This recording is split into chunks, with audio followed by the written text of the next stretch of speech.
আসসালামু আলাইকুম, আমি doctor Syed Abu Sayema, chief consultant star data. আজকে আমরা কথা বলবো স্কেলিং সম্পর্কে।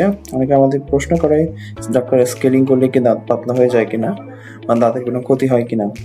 আমি সবার আগে প্রথম উত্তর দিই, যেহেতু স্কেলিং একটা ট্রিটমেন্ট কখনো পেশেন্টের খারাপ আউটকাম নিয়ে আসে না। ট্রিটমেন্ট অবশ্যই আপনার ভালোর জন্যই এটাকে ট্রিটমেন্ট বলে। স্কেলিং করলে দাঁত পাতলা হয় এই প্রশ্ন আসা স্বাভাবিক, কিন্তু সবার আগে বুঝতে হবে আমরা স্কেলিং কেন করি।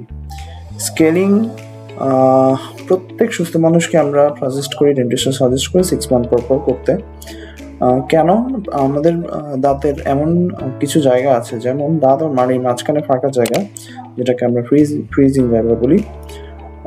ওই স্থানগুলোতে খাদ্যকণা যখন এসে 24 ঘন্টা থেকে